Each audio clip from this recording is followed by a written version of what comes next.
Dr. Babasaheb Ambedkar Open University.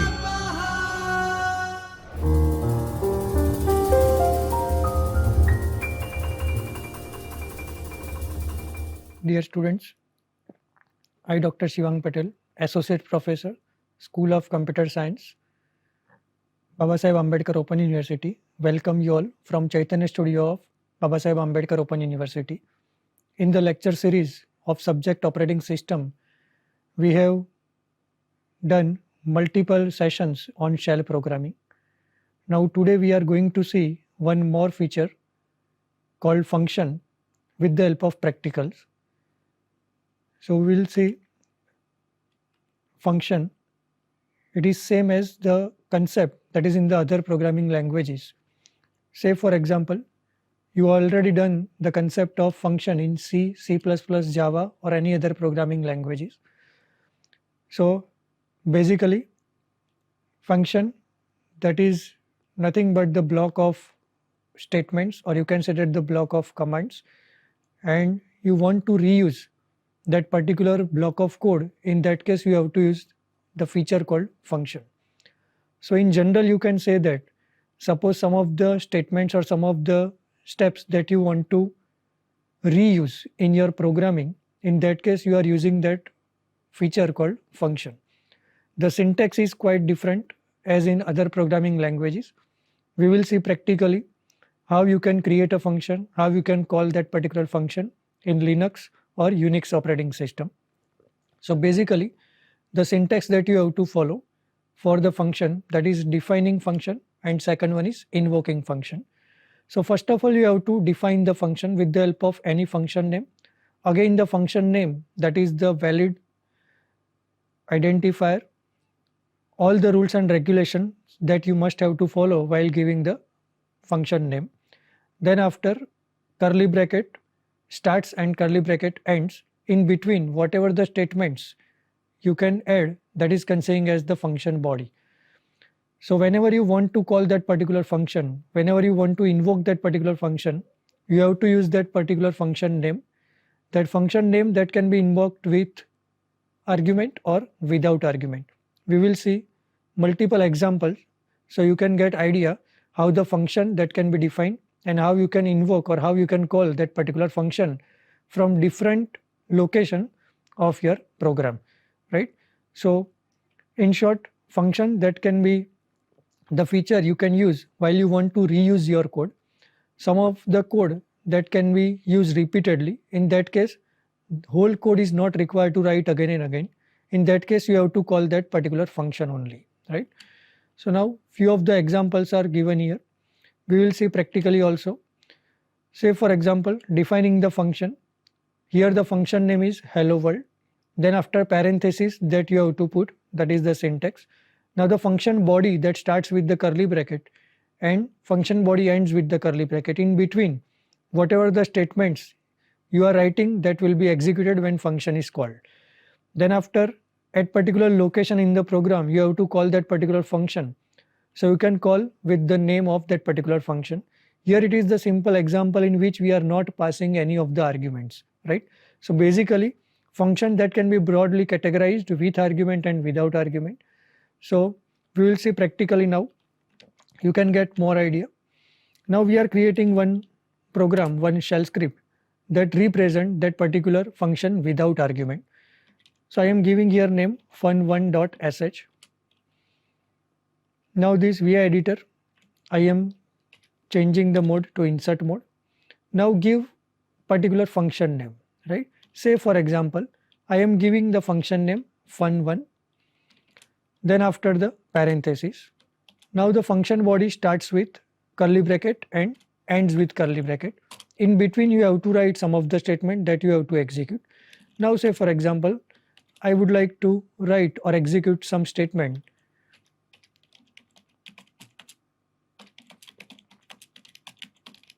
Welcome from function 1. That statement I would like to execute.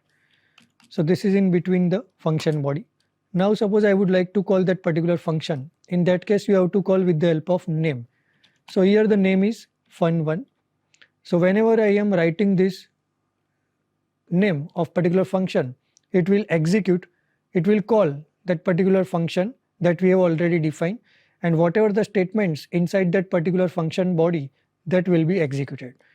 Now I am saving that code. Now execute by using sh. So you can see that statement will be executed. So ultimately what happened? You have written that particular function code. Whenever you are executing, whenever you are calling that particular function, the control passes to that particular function name, and whatever the statements inside that, that will be executed, right? This is the example of without argument, right? Now suppose we are changing this code.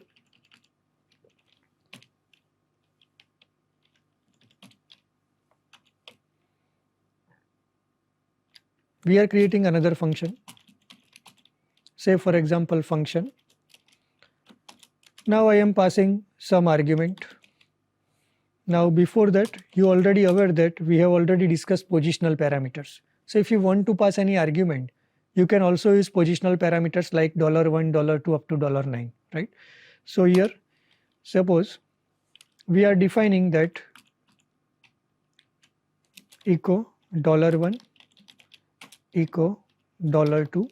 So this $1 and $2, that is nothing but the values that you are passing in form of argument whenever you are calling that particular function.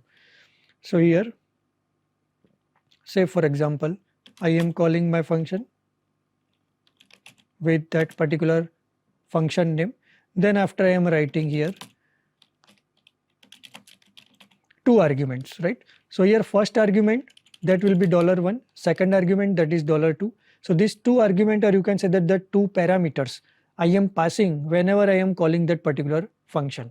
In previous shell script, we have seen the function cannot take any of the argument while executing, but here we are passing two arguments, and these two arguments are passed in the form of $1 and $2 that will be printed whenever you are calling this function. Now save your code. Execute again by using sh. So you can see here two arguments that will be printed here, right? Now take one more example so you can get more idea regarding the function. So we are performing addition operation by using function. Now you can use any of the name, but the name should be valid. Say for example, I am using addition. That is my function name. Then after the parenthesis I am using, then after function body starts with curly bracket, ends with curly bracket. In between you have to write some of the statements that you want to execute. Now suppose you want to perform addition operation of two numbers, right? So here it is up to you. You can directly pass the two numbers, or you can pass these two numbers in the form of arguments of a function. So we are taking argument here. So sum equal to dollar. This is the syntax of bash shell that you can use here, $1 plus $2. Then after you can print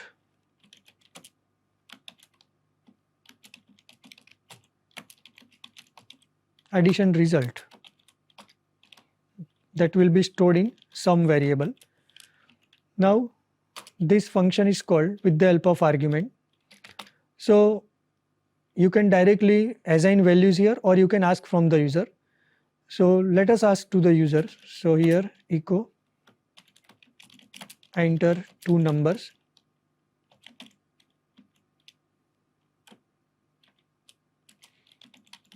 Here you can read two numbers, say for example number 1 and number 2.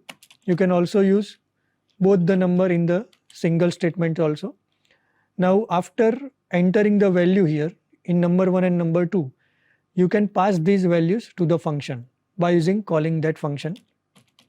So my function name is addition.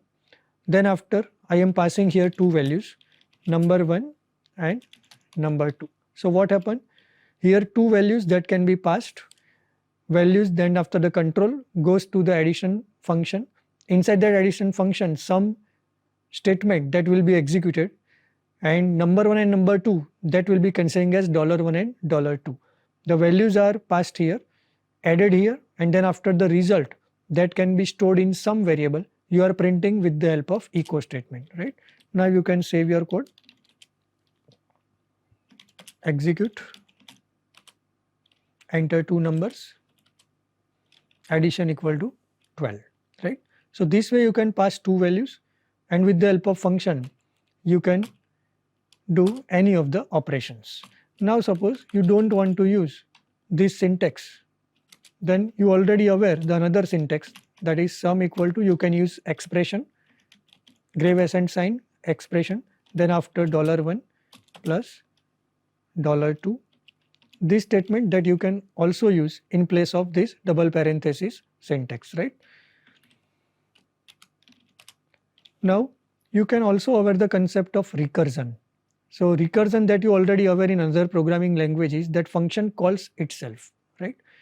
So this recursion that can be also possible in this Linux or Unix operating system. We will find the very common example to find out the factorial of a number with the help of this shell programming, right? So we are creating one more program. Say for example, I am giving the name fact.sh. Now here find factorial of a given number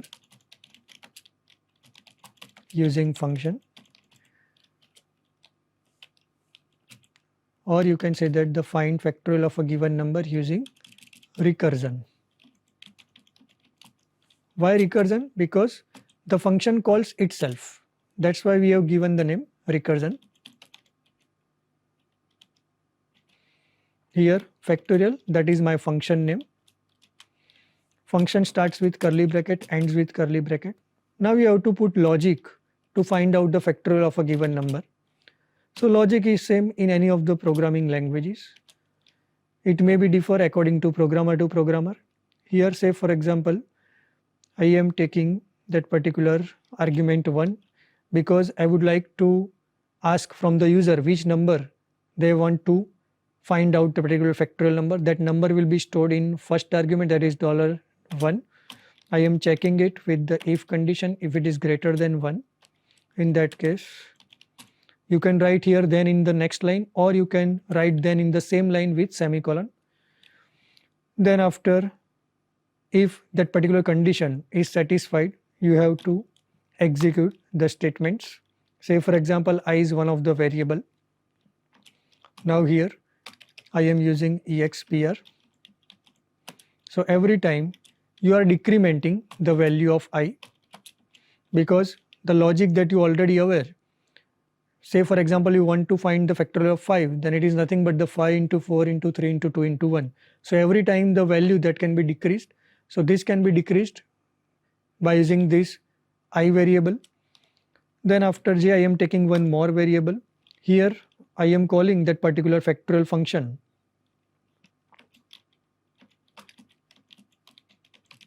Now observe here, I am using this factorial, that is the function name, and I am used within the function body itself.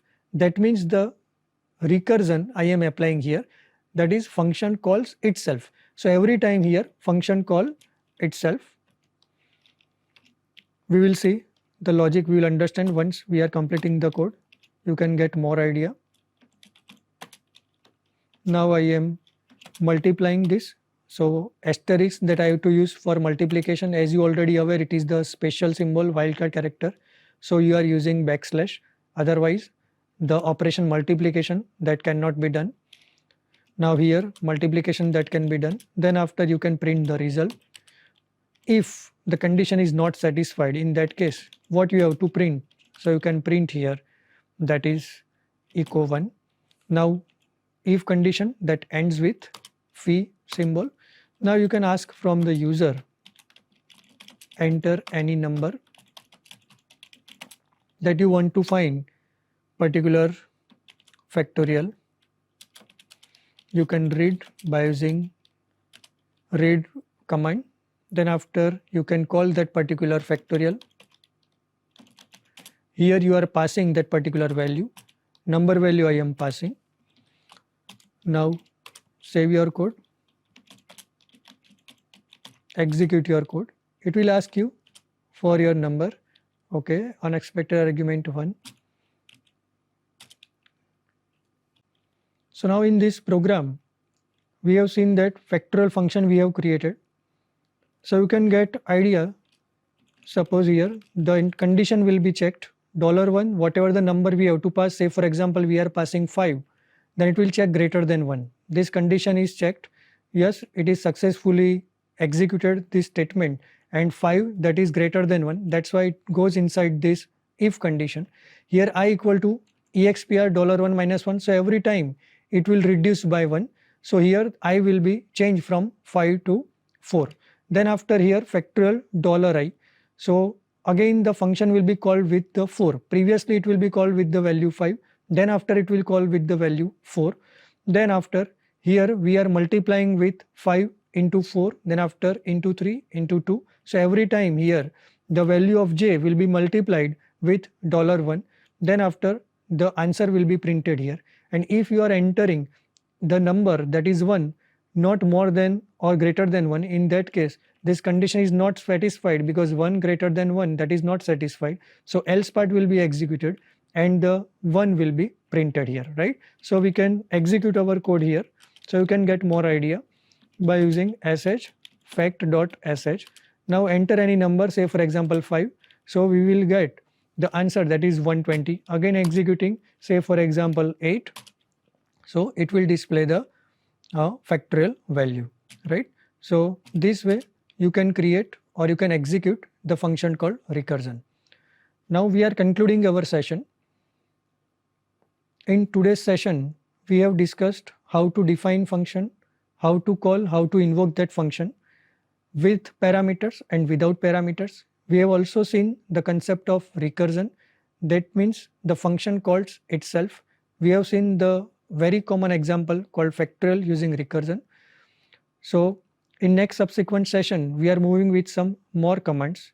Till then, keep practicing, keep programming. Happy learning. Thank you.